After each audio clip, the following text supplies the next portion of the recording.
Yeah.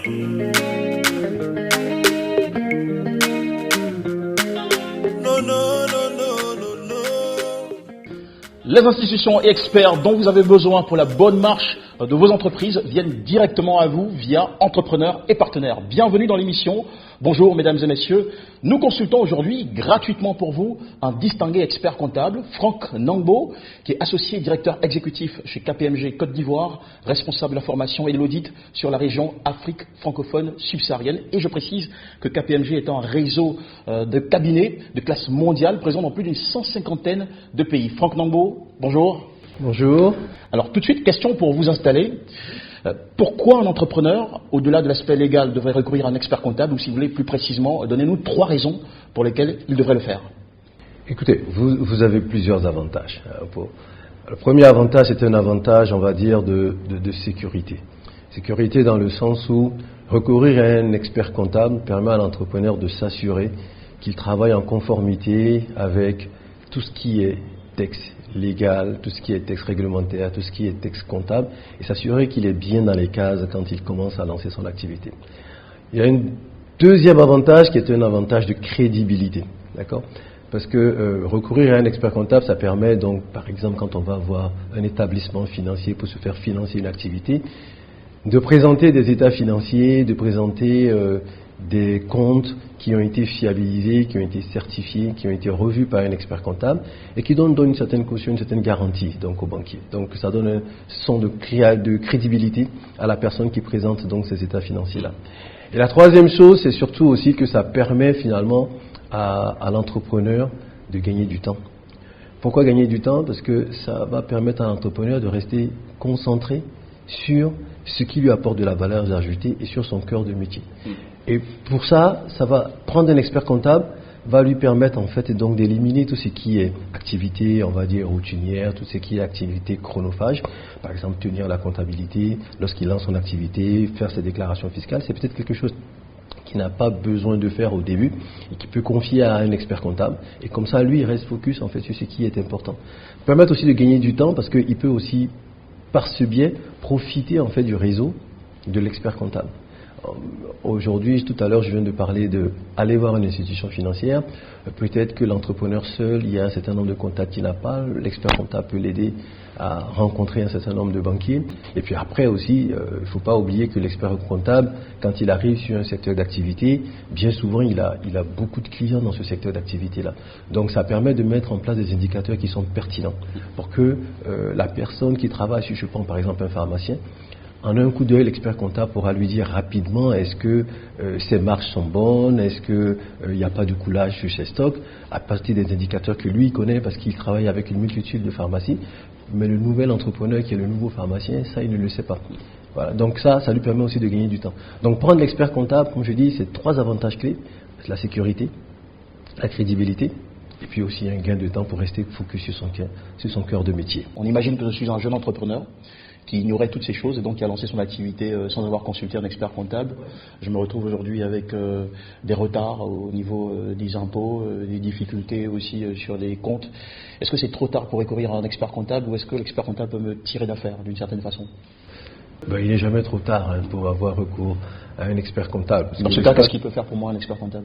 L'expert comptable, à ce moment-là, va déjà bien comprendre quel est le sujet, parce que quand on dit qu'il a des difficultés avec ses impôts, on va bien comprendre déjà quel est le problème du client, quels sont les sujets qui ne sont pas couverts, et puis voir comment on peut l'aider. Il y a des choses qui sont dénouables, il y a des choses qui sont moins dénouables, mais dans tous les cas, on va l'accompagner. Et je pense que recourir à un expert comptable dans cette situation-là va lui permettre, en tout cas, comme je parlais tout à l'heure, de gagner du temps.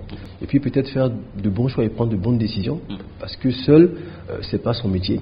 Généralement, les entrepreneurs, ils viennent avec une expertise qui est liée à un métier, à une activité qu'ils veulent développer, mais ils ne peuvent pas tout faire, ils ne sont pas sachants partout. Et ça, ils ont besoin d'être accompagnés. Franck Nangbo, qu'est-ce qu'un expert comptable peut apporter concrètement à un entrepreneur qui se lance, qui démarre son entreprise ? L'expert comptable peut accompagner donc l'entrepreneur sur les différentes phases de sa vie. Et sa vie commence à la création avec l'idée, qui est une idée généralement, qui est une idée de métier. L'expert comptable, il n'est pas dans ce métier-là. Mais par contre, il peut l'accompagner sur des aspects commerciaux et sur l'aspect financier. Pour s'assurer que commercialement c'est viable, et que financièrement aussi, on peut prospérer et c'est pérenne. Commercialement, c'est viable. Ça veut dire qu'il faut qu'on s'assure que l'idée vient avec un business model qui se sert bien dans tout le microscope économique du pays.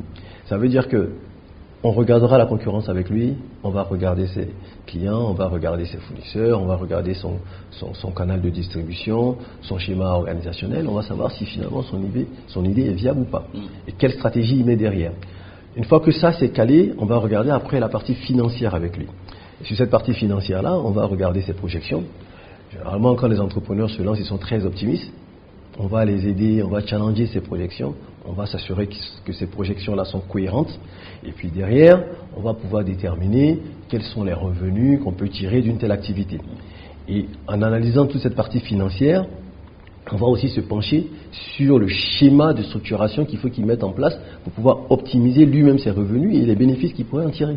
Est-ce qu'il faut faire un emprunt? Est-ce qu'il faut financer par fonds propres? Est-ce qu'il faut faire un mix? Quelle doit être la durée de l'emprunt? Donc ça, c'est des sujets qu'on peut débattre avec lui lorsqu'il lance son entreprise. Une fois qu'on a calé tout ça avec lui et qu'on s'est assuré avec l'entrepreneur que son idée est bonne, qu'elle est viable et que financièrement, il n'y a pas de sujet, on va se poser une deuxième question, c'est de dire, finalement, comment est-ce que tu vas être constitué pour pouvoir faire cette activité-là? Est-ce que tu vas faire une entreprise? Si tu vas faire oui, quelle entreprise? C'est une SARL? C'est une SA? Est-ce que c'est une association? Et donc on va lui poser des questions. Si c'est une entité familiale, il faut rechercher plutôt une entité qui soit peut-être plus flexible. Il faut simplement un seul gérant parce qu'il y aura plus de communication.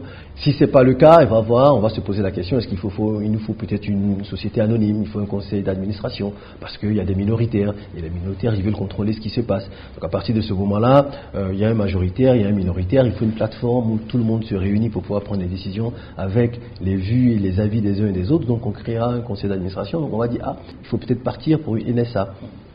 Si c'est une activité qui est une activité non commerciale, on va lui dire oui, mais pourquoi tu veux faire une société? Peut-être qu'il faut faire une association. Une fois qu'on a calé avec lui la forme juridique, ensuite, on va lui dire mais quel doit être ton schéma organisationnel? Quel véhicule tu veux utiliser pour pouvoir faire vivre cette entreprise et cette idée que tu as? À partir de ce moment, on va réfléchir avec lui à ses risques. On va dire oui, ton activité là, quels sont les risques? Une fois qu'on a déterminé les risques, on va dire ça peut être des risques de réputation, ça peut être des risques de conformité, ça peut être des risques liés même à des risques purement opérationnels qui peuvent engendrer la fraude. Donc on va lui dire, écoute, nous, voilà, de ce que tu veux faire, nous on a telle expérience, ou on a déjà vu ce modèle-là chez un de nos clients, et voilà les risques auxquels tu vas être confronté. Et par rapport à ces risques-là, on va lui dire, écoute, il va falloir que tu mettes en place une organisation. Et quand on parle d'organisation, donc on a deux choses. Quelle procédure pour pouvoir couvrir ces risques et quel type de personnes il faudrait pour animer ces procédures et animer ton entreprise pour couvrir ces risques. Et quel type de personnes? Ça veut dire qu'on va définir le profil des personnes, on va l'aider à définir les profils des personnes. Est-ce que c'est des personnes avec quel caractère? Quelles sont tes valeurs? Quelle technicité? Pour qu'on soit sûr qu'au final, on a un schéma organisationnel qui lui permette de faire vivre son entreprise correctement. Parce qu'après, une fois que le schéma organisationnel aussi est raté, on arrive à des surprises et l'entrepreneur, bien souvent, peut dire mais finalement, je ne comprends pas, mon activité intellectuellement était fortement viable et puis finalement, je l'ai vu aussi dérouler avec d'autres personnes et comment ça se fait que chez moi, ça ne marche pas? Et dans ce même schéma organisationnel, on va s'interroger après sur son système d'information, comment il capte l'information, avec quel système d'information on lui apporte ces données commerciales, ces données financières, ces données opérationnelles. Donc on l'accompagnera sur ces aspects-là. Donc vous voyez, on peut l'accompagner donc on peut l'accompagner donc à tous les niveaux, à toutes les étapes en fait de sa vie. On peut vraiment l'épauler. Donc on l'épaule au départ avec son business plan et la vision pour asseoir l'idée. Ensuite on l'accompagne dans la structuration même de son entité, c'est-à-dire quel schéma juridique. Et après, sur la mise en place de tous les aspects organisationnels, on peut aussi l'accompagner pour qu'ensuite il soit entouré d'une organisation qui est viable et solide. J'avoue que ça me tente de vous poser une question. La suivante, j'ai entendu parler d'idées viables, de structuration financière. Est-ce que moi, entrepreneur qui veut peut-être obtenir un prêt bancaire, je peux vous consulter pour m'aider à affiner ma démarche? Oui, bien sûr, parce que vous savez, on a un outil dans le jargon, on dit un business plan, en fait, donc qui est un produit, en fait, qui permet de résumer, en fait, et qui présente votre entité, qui présente votre modèle, qui présente tous les éléments de générateur de coûts et de revenus. Et puis ensuite, derrière, on a un cash flow qui est établi et on montre à travers ce cash flow votre capacité à générer en fait donc de la trésorerie pour pouvoir faire face à votre endettement. Et si vous êtes déjà endetté, on embarque dans la présentation tout votre endettement pour pouvoir déterminer votre capacité d'endettement. Et comme ça, quand vous allez voir le banquier il regarde et puis il dit finalement, cette entreprise-là, même si je lui fais ce crédit, il n'y a pas de problème, elle est viable, elle peut rembourser parce que finalement, l'échéance annuelle ou mensuelle qu'on lui demande, ça représente, je ne sais même pas, 10% ou 20% du revenu que cette société est capable de générer par mois.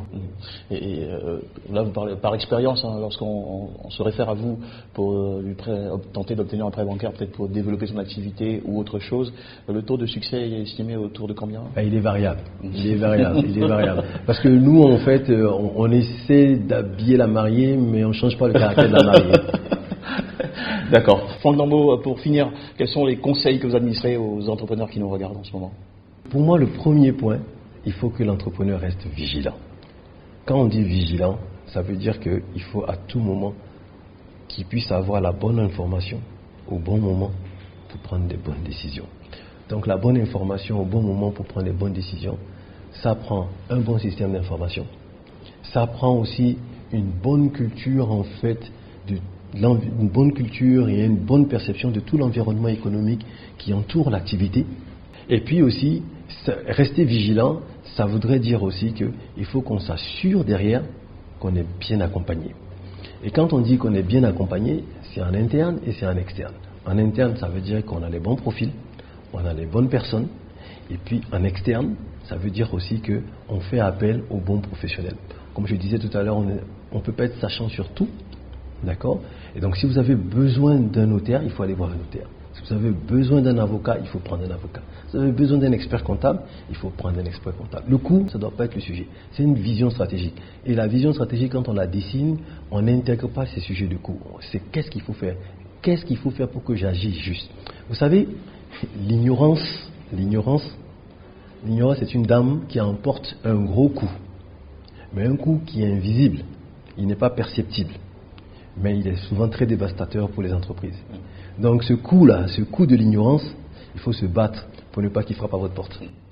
Merci beaucoup pour ce vœu pieux, on va dire, Franck Nambeau. Merci d'avoir été notre invité. Merci aussi chez vous de nous avoir suivis. Mesdames et messieurs, on vous souhaite santé et surtout succès dans vos affaires en attendant de nous retrouver pour le prochain numéro d'Entrepreneurs et Partenaires, des partenaires dévoués pour votre succès.